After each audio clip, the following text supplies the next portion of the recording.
오늘 함께 보실 말씀은 시편 44편 9절에서부터 26절까지입니다.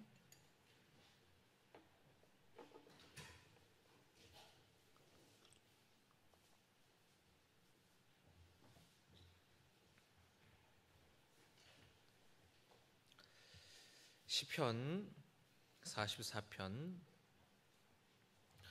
9절에서부터 26절까지의 말씀. 그러나 이제는 주께서 우리를 버려 욕을 당하게 하시고 우리 군대와 함께 나아가지 아니하시나이다. 주께서 우리를 대적들에게서 돌아서게 하시니 우리를 미워하는 자가 자기를 위하여 탈취하였나이다. 주께서 우리를 잡아먹힐 양처럼 그들에게 넘겨주시고 여러 민족 중에 우리를 흩으셨나이다. 주께서 주의 백성을 헐값으로 파시며 그들을 판값으로 이익을 얻지 못하셨나이다. 주께서 우리로 하여금 이웃에게 욕을 당하게 하시니 그들이 우리를 둘러싸고 조소하고 조롱하나이다. 주께서 우리를 뭇 백성 중에 이야기거리가 되게 하시며 민족 중에서 머리 흔들림을 당하게 하셨나이다. 나의 능욕이 종일 내 앞에 있으며 수치가 내 얼굴을 덮었으니 나를 비방하고 욕하는 소리 때문이요 나의 원수와 나의 복수자 때문이니이다.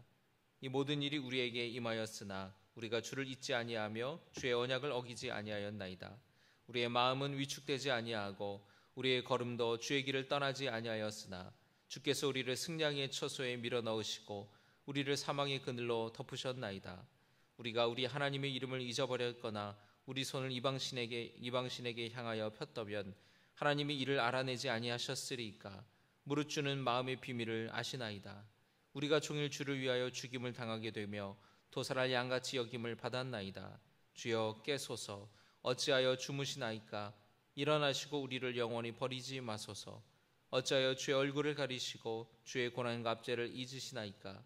우리 영혼은 진토 속에 파묻히고 우리 몸은 땅에 붙었나이다. 26절의 말씀을 같이 공독합니다. 일어나 우리를 도우소서. 주의 인자하심으로 말미암아 우리를 구원하소서. 아멘.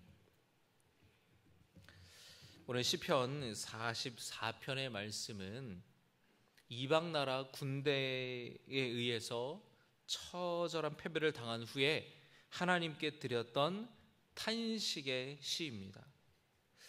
우리 9절에서부터 말씀을 봤는데 1절에서부터 8절까지의 말씀을 보시면 이 시편 44편의 시인은 과거 하나님께서 이스라엘 조상들에게 행하셨던 놀라운 구원과 도우심을 떠올리면서 고백했습니다. 하나님께서 복 주시고 하나님께서 번성케 하셨다고 고백했습니다. 주님을 의지하오니 전투에 나가서 적들을 물리치고 승리를 거두고 구원하게 해달라고 기도하였습니다. 그런데 8절에서 이 시가 만약에 그대로 끝났다면 승리의 시가 됐었을 거예요. 그런데 그렇지가 않습니다. 9절부터 분위기가 확 달라집니다. 여러분 8절의 말씀을 한번 보시기 바랍니다. 자, 5절 보겠습니다. 5절 봉독합니다. 시작. 우리가 주를 의지하여 우리 대적을 누르고 우리를 치러 일어나는 자를 주의 이름으로 밟으리이다. 지금 전쟁에 나가기 전에 이렇게 노래하고 찬양했다라는 거예요. 자, 8절 읽겠습니다. 시작. 우리가 종일 하나님을 자랑하였나이다. 우리는 하나님의 이름에 영원히 감사하리이다. 아멘. 자, 이렇게 고백하였습니다. 그런데 여러분 9절 한번 보세요. 시작. 그러나 이제는 주께서 우리를 버려 욕을 당하게 하시고 우리 군대와 함께 나아가지 아니하시나이다. 이렇게 고백했어요. 지금 이방 나라와의 큰 전쟁이 벌어졌습니다. 이 전쟁하기 직전에는 하나님께서 우리 조상들과 함께 하셔서 도우시고 건지시고 구원하신 것을 찬양하면서 우리 하나님을 의지합니다. 하나님 도와주세요. 승리하게 해주세요. 우리는 승리할 겁니다. 주님의 이름으로 대적을 밟을 겁니다. 하고 나갔는데 처절하게 패배하고 돌아온 거예요. 그래서 9절에 분위기가 확 달라지는 겁니다.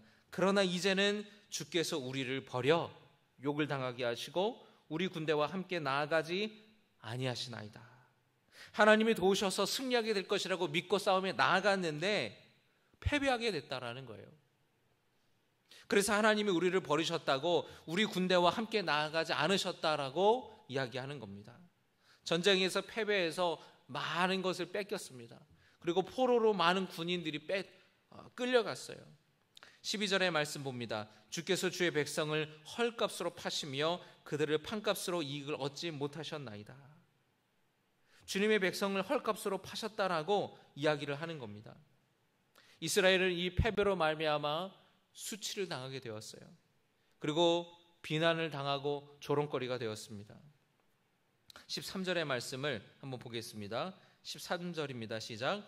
주께서 우리로 하여금 이웃에게 욕을 당하게 하시니 그들이 우리를 둘러싸고 조소하고 조롱하나이다. 이 전쟁에서 지니까 그거밖에 못하냐? 너네 하나님은 어디 갔느냐? 니네가 믿고 니네가 부르던, 너네들을 구원한다던 하나님은 주무시고 계시냐? 어디 가셨느냐? 너네는 이거밖에 안 되느냐? 그렇게 조롱하고 비아냥거리고 비난했다라는 거예요. 하나님을 의지하였는데, 하나님이 분명히 나와 함께 하신다라는 믿음을 가지고 싸움에 나갔는데 결과는 너무나 처참했다라는 거예요. 여러분, 그런데 이게 현실 아니겠습니까? 하나님을 믿는다고, 하나님을 의지한다고 어떻게 한 번도 안 지고 다 이길 수가 있겠습니까? 승승장구만 할 수 있겠어요? 항상 잘 될 수만 있습니까? 때로는 실패하기도 하고, 때로는 넘어지기도 하고, 어려움을 만나는 게 우리의 현실이죠. 우리도 이럴 때가 분명히 있지 않나요? 분명히 하나님께서 함께 하신다는 믿음을 가지고 의욕적으로 뭔가를 시작했는데 일이 잘 풀리지가 않는 거예요. 예를 들면 어떤 분이 직장에서 이제 퇴직을 하시고 열심히 그동안 평생 돈을 모은 거 가지고, 퇴직금 모은 거 가지고 대출까지 껴가지고 어떤 사업을 새롭게 시작을 했다고 생각해 보세요. 근데 시작하자마자 예를 들면 음식점을 시작했는데, 카페를 시작했는데 코로나가 터져버렸어요. 월세는 따박따박 내야 되는데, 대출 이자는 따박따박 내야 되는데 손님이 없는 거예요. 충분히 여러분 그런 일을 우리 주변에서 볼 수 있지 않습니까? 여러분이 직접 경험하든지 간접적으로 경험하든지, 뭔가 하나님께 기도하고 하나님께서 함께해 주실 것을 뭔가 믿고, 그리고 뭔가를 의욕적으로 시작했는데 일이 잘 안 되기도 하고 풀리지 않기도 하고, 차라리 내가 하나님을 외면하고 내가 정말로 하나님께 큰 잘못을 저질러서 벌을 받는 거라면 내가 차라리 이해가 돼요. 그동안 예수 안 믿고 세상적으로 살다가 그래서 내가 잘 안 되는구나, 그렇게 생각할 수 있습니다. 그런데 반대로 내가 분명히 하나님을 믿었고, 내가 열심히 신앙생활했고 열심히 봉사했고 하나님을 신뢰했는데도 이렇게 됐다면 우리의 마음은 더 혼란스럽고 더 아마 낙심될 거예요. 더 실망스러울 겁니다. 오늘 이 시편 44편에 이스라엘 백성들도, 이스라엘 군대도 그러했다라는 거예요. 전쟁을 앞두고 하나님께서 함께 하시고 하나님께서 구원하시고 하나님께서 승리하게 하실 것을 믿고 싸웠는데 패배하고 마는 거예요. 여러분, 누가 전쟁에서 싸울 때에 패배할 걸 생각하고 싸우겠습니까? 그런데 그럼에도 오늘 시편 44편의 시인은 그럼에도 불구하고 하나님을 잊지 않았다라고 말해요. 17절의 말씀을 여러분 한번 같이 읽겠습니다. 17절입니다. 시작. 이 모든 일이 우리에게 임하였으나 우리가 주를 잊지 아니하며 주의 언약을 어기지 아니하였나이다. 아멘. 18절도 같이 읽을까요? 우리의 마음은 위축되지 아니하고 우리 걸음도 주의 길을 떠나지 아니하였으나. 할렐루야. 여러분, 주변의 환경이 변하더라도 그 일로 인하여서 여러분의 믿음이 변하거나 하나님을 떠나거나 하나님을 잊는 일이 없기를 주님의 이름으로 축복합니다. 이 모든 일이 우리에게 임하였으나 우리가 주를 잊지 아니하며 주의 언약을 어기지 아니하였나이다. 비록 패배했지만, 비록 뜻대로 안 됐지만 주를 잊지 않겠습니다. 주의 언약을 어기지 않겠습니다. 여전히 하나님의 말씀대로, 하나님 뜻대로, 하나님 원하시는 삶으로 내가 살겠다고 다짐하고 결단하는 거예요. 여러분, 실패하고 여러분이 어려움이 있고 여러분이 망하더라도 여러분 믿음 흔들리지 않기를, 변치 않기를, 하나님의 뜻대로 살아가는 백성 되시기를 주님의 이름으로 축복합니다. 18절처럼 우리의 마음은 위축되지 아니하고 우리의 걸음도 주의 길을 떠나지 아니하였습니다. 마음이 위축될 수 있죠. 실패했으니까, 넘어졌으니까.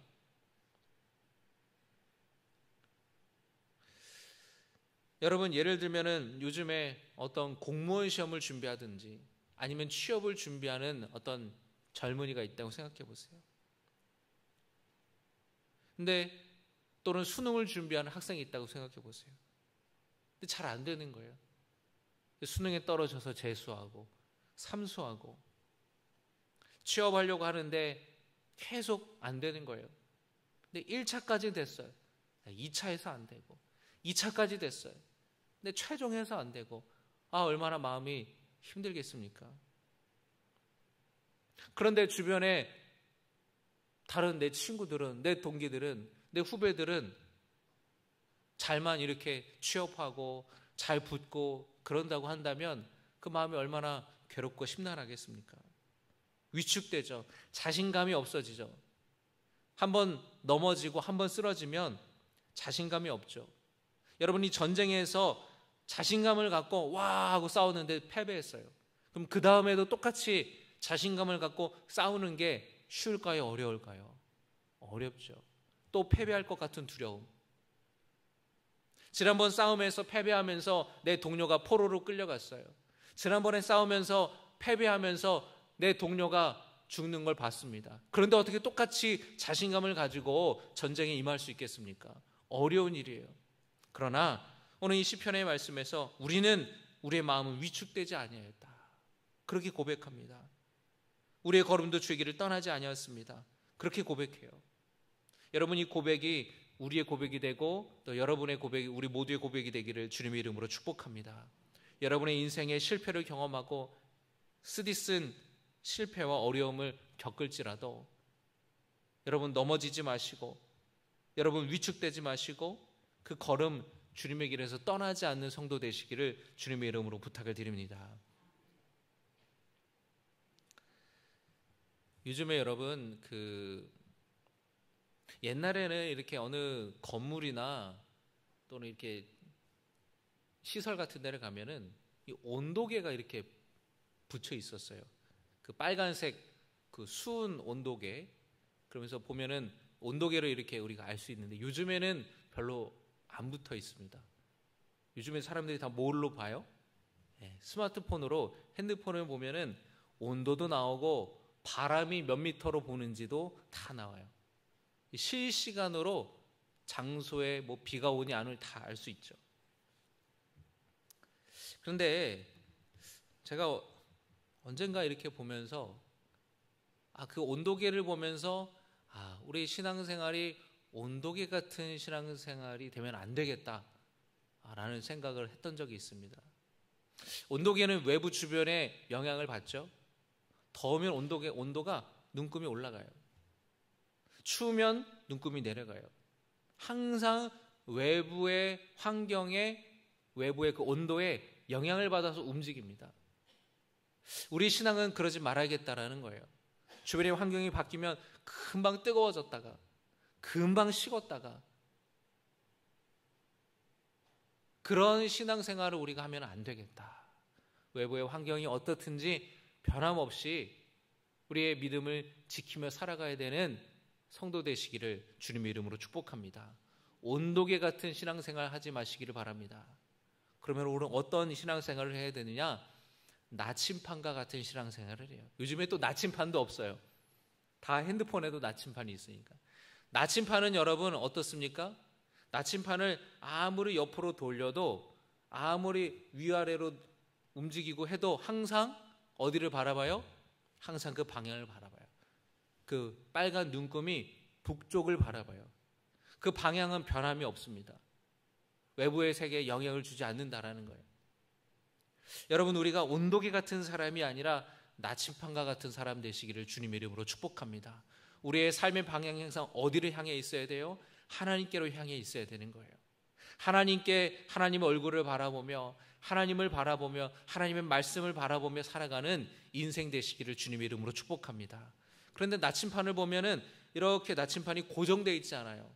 흔들려. 그러니까 우리의 인생이 흔들려요. 근데 흔들리지만 그 방향은 항상 북쪽을 바라보는 것처럼 우리의 인생이 때로는 흔들릴지라도 우리 삶의 방향이 하나님께로 놓아지기를 주님의 이름으로 축복합니다.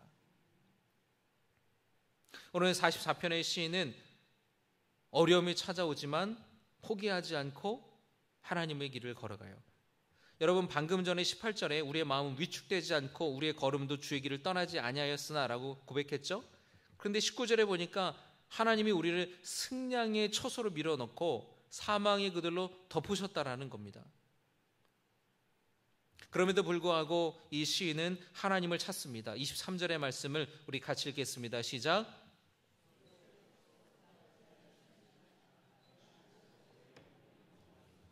하나님, 주님, 일어나시옵소서. 어찌하여 주무시나이까? 주님 깨소서.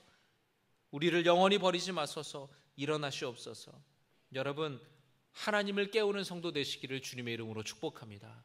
기도로 하나님을 깨우고 여러분 하나님을 찾는 성도 되시기를 바랍니다. 26절의 말씀에 우리 마지막으로 함께 이렇게 고백합니다. 시작. 일어나 우리를 도우소서. 주의 인자하심으로 말미암아 우리를 구원하소서. 할렐루야. 일어나 우리를 도와주시옵소서. 인자하심으로 말미암아 우리를 구원하소서. 비록 전쟁에서 패했지만 여전히 하나님을 신뢰하며 하나님의 도움을 구했던 것이에요. 여러분, 예수 잘 믿어도 어려움 당할 수 있고 건강에 문제가 생길 수도 있습니다. 여러분, 그러나 위축되지 않고 여러분이 그 걸음을 주의 길을 떠나지 아니하며 주무시는 것 같은 하나님을 깨우고 하나님 일어나 나를 도와달라고 하나님께 부르짖고 하나님 앞에 간구하며 나아가시는, 그래서 하나님의 놀라운 역사를 경험하시는 백성 되시기를 주님의 이름으로 축복합니다. 어려움 당하지 않게 해주세요 라고 기도할 것이 아니라 어려움 속에서 믿음을 지키게 해달라고, 어려움을 이길 수 있는 믿음을 달라고, 담대함을 달라고, 용기를 달라고 여러분 기도하시기 바랍니다. 어려움이 찾아올 때에 진짜 믿음이 드러나는 거예요. 시험이 찾아올 때에 진짜 믿음이 드러나는 겁니다. 시험이 찾아왔을 때에 엎어지면 그게 그 사람의 믿음이라는 거예요. 그러나 시험이 찾아왔을 때에 기도로 이겨내고 믿음으로 이겨내면 그게 그 사람의 믿음이라는 겁니다. 학생들이 여러분 이제 방학이 했어요. 방학 직전에 이제 기말고사를 다 보잖아요. 시험을 왜 보는 겁니까? 시험을 통해서 그 사람의 학습 능력을 테스트하는 거예요. 시험을 통해 드러나는 거예요. 공부 열심히 한 아이들은 90점을 맞았다. 그게 그 아이의 실력인 거고, 평소에 공부 안 한 애들은 50점밖에 못 맞았다. 그 시험을 통해 그 사람의 실력이 공부한 게 드러나는 거예요. 여러분, 우리의 어려움을 당할 때에, 시험이 찾아올 때에 거기서 우리의 믿음이 성적표가 매겨지는 겁니다. 거기서 낙심하느냐, 그 시험에서 승리하느냐, 여러분 부디 승리하는 성도 되시기를 바랍니다. 여러분, 성경의 말씀을 보면은 이스라엘 백성들이 광야 생활할 때에 그들의 믿음이 드러났어요. 그들의 믿음이 드러났어요. 여러분, 출애굽기를 보세요. 출애굽기가 이스라엘 백성들의 성적표예요. 성적표. 광야는 여러분 열악한 곳이죠. 밤에는 춥고 낮에는 덥고, 광야는 부족한 곳입니다. 마실 물이 없고 먹을 음식이 없는 곳이에요. 그래서 하나님은 그곳으로 이끄신 거예요. 부족하고 어려운 가운데에서 믿음을 훈련시키기 위해서, 연단하기 위해서. 이스라엘 백성들의 믿음이 여지없이 드러났습니다. 어려움 찾아올 때에 원망하고 불평했어요. 그런데 여러분, 성경에 보면은 반면에 인생에 정말 큰 어려움이 찾아왔지만 하나님을 원망하지 않고 끝까지 믿음을 지키고 승리했던 사람이 나와요. 바로 요셉이에요. 요셉은 어린 시절 형들의 미움을 받아서 노예로 팔려갔습니다. 부잣집 도련님에서 하루아침에 노예 신세가 돼버렸어요. 그의 나이 17살 때입니다. 팔려간 집에서 열심히 일했어요. 그래서 그 주인 보디발 장군에게 인정을 받았습니다. 그런데 또 위기가 찾아와요. 그 보디발 장군의 아내 부인이 이 요셉을 흠모하여 유혹하려고 했는데 실패하고 맙니다. 오히려 요셉에게 죄를 뒤집어 씌워서 요셉이 하루아침에 누명을 쓰고 감옥에 갇히게 돼요. 참, 요셉이 여러분 인생 보세요. 어떻게 꼬여도 이렇게 꼬일 수가 있는지. 하지만 요셉은 그 성경 어디에도 하나님을 원망했다거나 불평했다라는 기록이 없습니다. 오히려 하나님께서 그와 함께 하셔서 형통하게 하셨다라는 거예요. 보디발 장군의 집에서도 형통하게 되었고 감옥에서도 형통하게 되었어요. 여러분, 정말 믿음의 사람들은 주변의 어떤 상황에서든 형통한 하나님의 은혜를 누리는 사람이에요. 어떤 상황에서든 여러분 믿음을 지켜서 여러분이 있는 곳이 하나님의 복을 경험하고 하나님의 형통함을 경험할 수 있기를 주님의 이름으로 축복합니다. 결국에 요셉이 끝까지 믿음을 지켰어요. 그리고 애굽의 총리가 되어서 그 기근이 찾아올 때에 7년의 기근이 찾아올 때에 어려움 당하고 먹을 것이 없어서 위기에 처해 있던 그 자신의 식구들, 그 모든 식솔들을 구원하게 되는 그 이스라엘 조상들, 그들의 민족을 구원하게 되는 놀라운 리더가 될 수밖에 없었습니다. 그리고 그 가운데에서 자신을 버렸던 형들을 용서하고 화해하게 됩니다. 그때 그의 나이가 30이었어요. 17살 때 노예로 끌려가서 애굽의 총리가 될 때까지가 30살이니 13년 동안 억울한 종살이를 하고 억울한 감옥살이를 했던 겁니다. 그럼에도 불구하고 믿음을 지키고 하나님을 의지하였기 때문에 하나님이 요셉을 들어 쓰셨던 거예요. 요셉을 통해 이스라엘 백성들을 구원하셨던 겁니다. 여러분, 우리 인생은 마라톤과 같다는 얘기를 많이 하지 않습니까? 근데 여러분, 이 달리기를 하다 보면은 평지만 나오지 않아요. 운동장을 뛰는 거는 평지죠. 트랙을 뛰는 건. 그런데 마라톤은 일반 도로를 뛰잖아요. 평지만 나오지 않아요. 오르막을 만나기도 합니다. 오르막 얼마나 힘들겠습니까, 여러분? 그런데 힘들다고 멈춥니까? 힘들지만 한 발자국 한 발자국 오르막으로 올라가죠. 제가 한때 이렇게 등산을 좋아해가지고 등산을 많이 다닌 적이 있었거든요. 지리산도 가고 북한산도 가고 오르막 올라가는데 얼마나 힘든지 몰라요. 그런데 그 등산을 하면서 제가 얻은 결론이 있습니다. 뭐냐면 끝이 없는 오르막은 없다라는 거예요. 반드시 모든 산에는, 모든 오르막에는 끝이 있어요. 정상이 딱 있다라는 말이에요. 한번 여러분 따라하겠습니다. 끝이 없는 오르막은 없다. 제가 생각할 때 참 멋진 문장 같은데 여러분도 동의하십니까? 등산하다 보면 거짓말쟁이야, 사람들이 다. 등산하는 사람들 믿지 마세요. 다 왔대요, 다 왔대. 다 오긴 뭘 다 와요. 등산하는 사람들 믿지 마세요. 내려오는 사람들. 모든 오르막에는 여러분 끝이 있어요. 끝이 없는 오르막은 없습니다. 그러니까 우리 인생을 가다 보면은 힘들어요. 어려움이 찾아와요. 그러나 반드시 그 고난에는 끝이 있습니다. 그 고난을 극복했을 때에 내리막이 있는 거예요. 여러분, 정상을 찍고 내려오는 사람들의 표정 보세요. 얼마나 밝은지. 뭔가를 다 이루었다라는 성취감. 거기 어때요? 정말 좋아요. 정말 좋아요. 그 정상에 올라갔을 때에 산 정상에서 맞이하는 그 풍경과 바람과 시원함과 그 올랐다는 성취감, 내려오는 사람들의 표정은 참 좋지 않습니까? 고난 없는 인생은 없어요. 근데 그 오르막을 지나면, 그 정상을 지나면 이제는 다 마치고 이제는 가볍게 적은 힘으로 힘차게 내려올 수 있는 내리막이 반드시 나온다라는 거예요. 여러분, 마라톤을 뛸 때에 그 오르막이 있고 내리막이 있고, 그러나 그 오르막이 있더라도 끝까지 완주하는 성도님 되시기를 주님의 이름으로 축복합니다. 마라톤 선수 옆에는 항상 페이스메이커가 있어요. 같이 뛰어주는 동료가 있어요. 오버페이스 하지 않도록, 처지지 않도록, 그 사람이 최고의 기록을 낼 수 있도록 옆에서 같이 뛰어주는 동료가 있어요. 포기하고 싶을 때 격려해주고, 물도 갖다 주고, 화이팅해주고, 그리고 막 바람이 불 때는 그 페이스메이커가, 동료가 앞에 서요. 앞에서 바람막이를 해주는 거예요. 여러분, 우리의 인생길에서 주님이 우리의 페이스메이커가 되어주시는 거예요. 그래서 때로는 거센 바람이 불 때에 앞에서 바람을 막아주시기도 하고, 지칠 때에 힘내라고 격려하기도 하고, 목마를 때에 물 받는 곳에서 물을 떠다 주기도 하고, 주님께서 우리를 그렇게 이끌어 주셔서 결국에 그 결승선에 갈 수 있도록 하나님이 도와주신다라는 것, 여러분 기억하시길 바랍니다.